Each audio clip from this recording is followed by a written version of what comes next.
Hello friends, नमस्ते, आदाब, सत श्री अकाल। मैं हूं आपका दोस्त और होस्ट रॉबिन सिंह। दोस्तों, आज की वीडियो में आपके लिए मैं लेके आया हूं स्पेशल 10 इस तरह के जो कमेंट है जो मैंने सेलेक्ट किए हैं और मुझे लगा कि इस तरह के जो कमेंट है इनका मुझे जवाब देना ज़रूरी है। तो दोस्तों, शुरू करते हैं आज की वीडियो। और आज की जो पहला कमेंट है मैं आपको बताता हूँ किनका है। तो फ्रेंड्स, ये देखिए, जो पहला कमेंट है ये है सज्जाद पाशा जी का और ये बेंगलोर से हैं। इन्होंने मुझे बोला है कि सर जी, काश आप बेंगलोर में रहते, मैं भी आपकी शॉप में आती काम सीखने के लिए। मैंने 3 महीने की ट्रेनिंग ली है और पिछले 1 साल से खुद के कपड़े सिल रही हूँ। मेरे मोहल्ले के पर काफ़ी सारे बुटीक हैं जिनके पास मैं काम के लिए भी गई, लेकिन मुझे किसी ने भी काम नहीं दिया। तो सज्जाद पाशा जी, आपकी भावनाओं के साथ मैं सहमत हूँ। जिस तरह से आपको काम आता है और आपको काम की ज़रूरत भी है, तो आपके साथ मैं यही कह सकता हूँ कि आप रहते हो बेंगलोर और मैं रहता हूँ अलवर सिटी राजस्थान। बहुत सा हज़ारों किलोमीटर दूर का फासला है।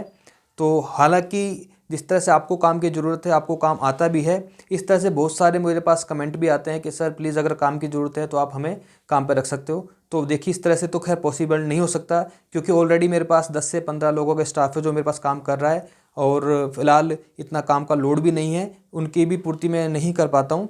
बट मैं ये आपसे यही कह सकता हूँ कि अगर आपको काम आता है तो आप अपने रीच एरिया को बढ़ाएं, अपनी पहुँच को लोगों तक पहुँचाएं, लोगों को बताएं मुझे काम आता है, या फिर अपना खुद का बुटीक खोलें। और धीरे धीरे जब आप बुटीक खोलोगे तो आपका धीरे धीरे काम रनिंग में आ ही जाएगा। तो फिलहाल मैं आपके साथ अपनी यही भावनाएं व्यक्त कर सकता हूँ।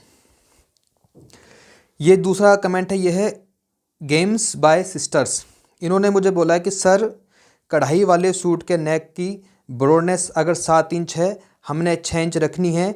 कुछ लोग कहते हैं कि हमें कढ़ाई वाले गले का अंदर का जो कपड़ा है वो बड़ा मत रखो, हमें पूरा कढ़ाई वाला गला ही तैयार करवाना है। तो क्या हमें इस तरह के जो सूट होते हैं उन्हें किस तरह से इसको कढ़ाई वाले गले को तैयार कर सकते हैं। तो गेम्स बाय सिस्टर जी का कहना ये है कि एक्चुअली क्या होता है कि कुछ हमारे पास इस तरह के कपड़े आते हैं सिलने के लिए, कुछ सूट जिनमें ऑलरेडी गला बना होता है, बट उनकी जो ब्रॉडनेस होती है वो काफ़ी चौड़े होते हैं। कुछ गले 7 इंच चौड़े होते हैं, कुछ 7.5 इंच चौड़े होते हैं। बट कस्टमर को चाहिए, मान लीजिए गला 5.5 6 इंच चौड़ा।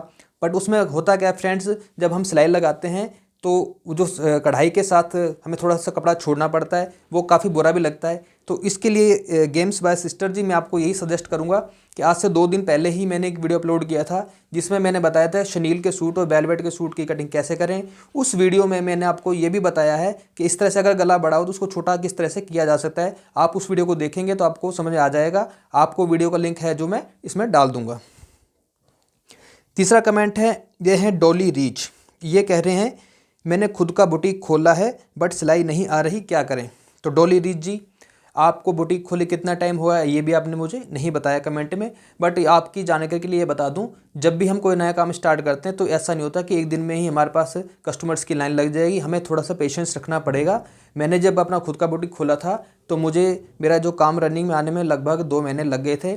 बुटीक खोलने के बाद दोस्त फ्रेंड्स, मैंने खुद ने जाके कई बुटीक से संपर्क करे थे, उनके पास जाके मैं काम लेता था। मैं खुद जाता था, साइकिल से जाता था मैं, और लगभग 5 किलोमीटर 10 किलोमीटर कई बुटीक ऐसे थे जिनके पास मैं जाकर काम लेकर आता था। जब मैं खुद अपनी बुटीक पर उनका काम करता था तो लोगों को लगता था कि इसके पास काम ठीक है। फिर धीरे धीरे आप जब आपका बुटीक पुराना हो जाता है, लोग आपसे जुड़ने लग जाते हैं। बस थोड़ा सा आपको पेशेंस रखना पड़ेगा, आपके पास काम आएगा। अगर आपको काम पूरा आता है तो आप टेंशन मत लें, थोड़ा सा वेट करें, ज़रूर आपके पास काम आएगा। ये कमेंट है पायल धवन का। ब्रो, किसी भी साइज़ ਦੇ सूट ਦੀ ਫਿਟਿੰਗ कमर हिप ते 3 इंच ऐड कर, कोई स्लिम हो या फिट। इनका कहने का मतलब ये है, इन्होंने थोड़ा पंजाबी लैंग्वेज को यूज़ किया है। ये कह रही है कि भैया, किसी भी तरह का जो सूट हो, चाहे हेल्दी लेडीज़ हो या फिर पतली हो, जब हम उनकी सूट की कटिंग करते हैं तो उसमें जो लूजिंग के लिए जो मार्जिन लिया जाता है एक्स्ट्रा 3 इंच, वो 3 इंच ही दिया जाता है या इससे कम ज़्यादा कर सकते हैं। तो पायल धवन जी, मैं आपको बता दूं, एक्चुअली जो जनरली जो माप होता है लूजिंग का, जब हम बॉडी का नाप लेते हैं उसके बाद जब मैं कटिंग करता हूँ सूट की तो उसमें मैं 3 इंच एक्स्ट्रा मार्जिन लेकर चलता हूँ। बट ज़रूरी नहीं है कि 3 इंच ही आपको रखना है। कुछ कस्टमर्स की डिमांड होती है, उन्हें फिटिंग का सूट चाहिए तो 3 की जगह आप उसमें 2 इंच या 2.5 इंच भी दे सकते हो। अगर कपड़ा स्ट्रेचेबल है तो उसमें आपको 3 इंच की जगह वो कपड़े की स्ट्रेचेबिलिटी के हिसाब से लूजिंग दी जाती है। जैसे कि शनील के सूट में आपको बिल्कुल भी लूजिंग नहीं देनी, जो भी बॉडी का मेजरमेंट उस अकॉर्डिंग ही कटिंग करनी है। बट कुछ कस्टमर्स की डिमांड ऐसी होती है, वो काफ़ी ढीले कपड़े पहनना उनको पसंद है, बिल्कुल फिटिंग उनको सुहाती नहीं है, तो उसमें आप 3 की जगह 4 इंच की लूजिंग भी दे सकते हो। ये डिपेंड करता है कस्टमर की चॉइस पर, बट जो सफिशियंट जो मार्जिन होता है लूजिंग के लिए वो 3 इंच बिल्कुल ठीक रहता है। पूजा रवीश जी कह रहे हैं, कमीज का मुड्ढा बड़ा हो जाए तो उसे छोटा कैसे किया जाता है, प्लीज़ आंसर दें। तो पूजा रवीश जी, मैं आपको बता दूं, इनका जो मीन्स है वो मैं समझ गया है क्या कहना चाह रहे हैं। एक्चुअली होता क्या फ्रेंड्स, ये होता है हमारा मुड्ढा जिसे हम आर्म होल बोलते हैं, और ये होती है हमारी स्लीव्स। अगर आर्म होल थोड़ा सा बड़ा कट जाए और बाजू रह जाए छोटी, तो उसको किस तरह से उसमें एडजस्ट करना है। देखिए, अगर आधा इंच तक का अगर थोड़ा बहुत फ़र्क है, उसको तो आप आसानी से एडजस्ट कर सकते हो। मान लो थोड़ी सी यहाँ से सिलाई लगा दी आपने, शोल्डर पर थोड़ा टाइट कर सकते हो। बट अगर थोड़ा ज़्यादा बड़ा कट जाता है तो उसके लिए एक ही फार्मूला है, आपको करना क्या है, आगे पीछे का दोनों ही गले थोड़े छोटे करने पड़ेंगे। छोटे मीन्स उसको हटाकर दोबारा से गले को आप जैसे गला आपने 6.5 रखा है तो पूरा गला उधेड़ कर आपको दोबारा से बनाना पड़ेगा। इससे क्या है कि आपका जो मुड्ढा है तो ठीक तो हो जाएगा, बट सूट की जो थोड़ी सी लंबाई है वो जरूर आधा इंच 1 इंच अगर आपका मुड्ढा बड़ा है तो वो कम हो जाएगी। इसके अलावा इसका कोई भी इलाज नहीं है। अरबाज रज़ा खान, सर ब्रोकेट कपड़े में अगर हम लहंगा बनाते हैं तो कैन कैन लगाना ज़रूरी है या नहीं, और अस्तर नहीं लगाना या लगाना ज़रूरी है। इनका कहने का मतलब है कि अगर हम ब्रोकेट के कपड़े का अगर हम लहंगा बना रहे हैं तो उसमें अस्तर या फिर कैन कैन लगाना ज़रूरी है कि नहीं। तो ब्रोकेट के कपड़े में अस्तर लगाना बहुत ज़्यादा ज़रूरी होता है। और रही बात कैन कैन की, कैन कैन दोस्तों एक्चुअली जो लहंगे के नीचे जो एक प्लास्टिक किसी नेट की तरह आता है उसको हम कैन कैन बोलते हैं। तो कैन कैन का एक्चुअली यूज़ यही होता है कि उससे क्या है कि थोड़ा लहंगा या फिर आप इस तरह का कोई गाउन पहनते हो तो उससे उठा उठा लगता है, उससे एक प्रिंसेस कट वाला लुक उसके अंदर नज़र आता है। तो कैन कैन आपकी चॉइस है, आप चाहो लगाओ या ना लगाओ, बट ब्रोकेट के कपड़े में आपको अस्तर लगाना ज़रूरी है। गजेंद्र सैनी जी ये कह रहे हैं कि सर मैंने काफ़ी बार ट्राई किया है, जो फोम से पोंचे बनाए जाते हैं सलवार में, मुझसे वो नहीं बन पाते ढंग से, उसके अंदर झोल आ जाता है। काफ़ी प्रयास करने के बाद भी मैं नहीं बना पा रही हूँ, तो नहीं बना पा रहा हूँ सॉरी। तो उसको किस तरह से बनाया जाए। तो गजेंद्र सैनी जी मैं आपको बता दूँ, सलवार में जो पोंचे बनते हैं फोम से वो किस प्रकार से बनते हैं जिससे कि बिल्कुल भी झोल नहीं आए, आपको नेक्स्ट वीडियो में बहुत जल्दी बना कर दिखा रहा हूँ। हो सकता है कि नेक्स्ट इससे बाद जो वीडियो आपको पोंचे के ही बनाए आपको मैं दिखा दूंगा कि सलवार में अगर आप पोंचे बना रहे हो फोम से तो कैसे बनाए जाते हैं जिससे बिल्कुल भी झोल नहीं आएगा। गुरप्रीत कौर जी, सर अगर हमने आर्म होल में डार्ट डालना हो, जैसे ब्लाउज में डार्ट डालते हैं, तो आगे वाला आर्म होल तो और ज़्यादा छोटा हो जाएगा।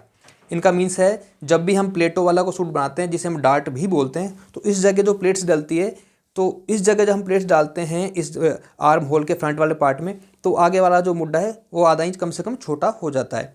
तो उसके लिए आपको करना क्या है, उसके लिए सबसे बढ़िया यही तरीका है, जब आप प्लेट्स डालते हो तो आधा इंच आपको एक्स्ट्रा मार्जिन लेकर चलना है जिससे कि आपका आगे वाला जो आर्म होल है वो छोटा ना हो।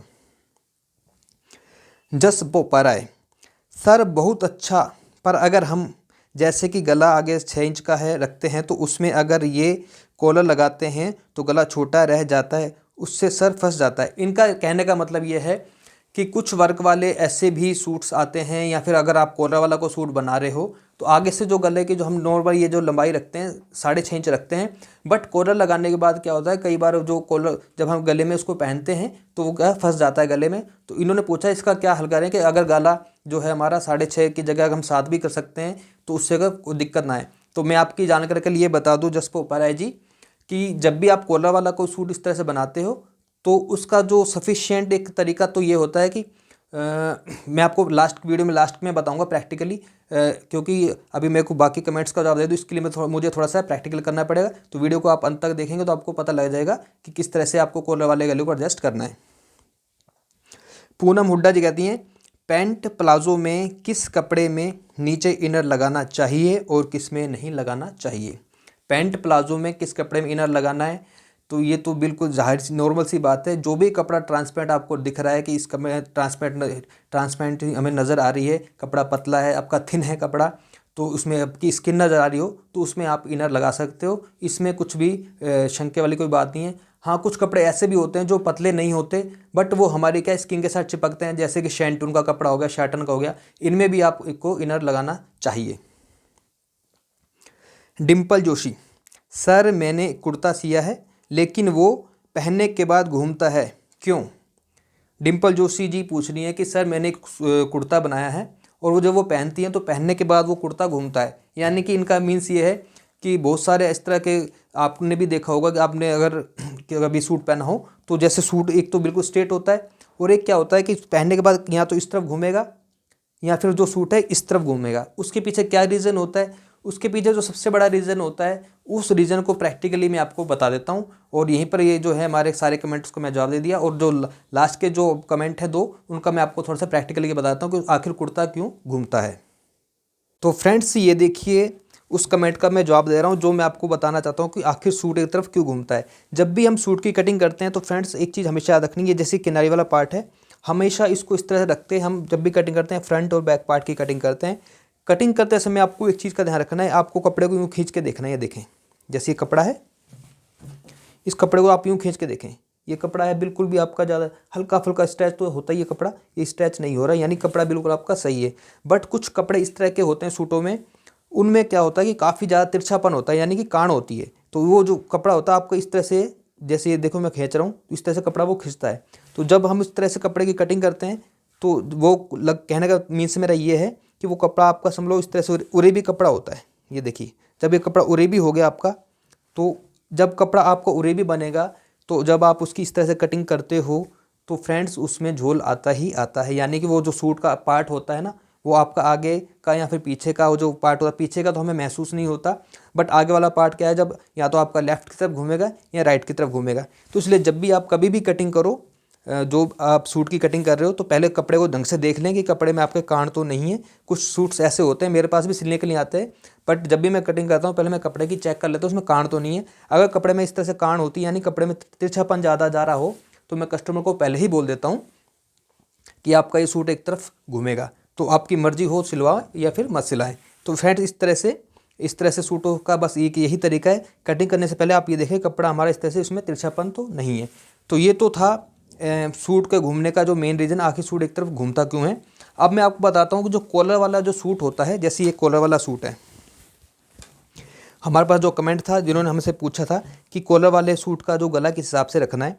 जनरली फ्रेंड्स होता क्या है, ये देखिए जो कॉलर वाला सूट होता है, जब भी हम इस जगह से नापते हैं ना, इस जगह से, आप इस चीज़ को फार्मूले को याद रखें, इस जगह से लेकर जब कॉलर आपका तैयार हो जाता है, यहाँ से लेकर यहाँ तक आपको ये जो चौड़ाई है आपकी लगभग 11 इंच तैयार होनी चाहिए। यानी कि 11 इंच तक का जो गला होता है आपका, ये ठीक ठाक रहता है, आराम से गले में आ जाता है। अगर इसके अलावा किसी को थोड़ा सा गला डीप करना हो तो उसको आप थोड़ा डीप कर सकते हो, जैसे कि इसको मैंने 11.5 कर रखा, आधा इंच बढ़ा रखा है। तो इस तरह से। अब रही बात आगे वाले गले की, कि आगे का गला जनरली हम रखते हैं इस जगह से 6.5 इंच तैयार।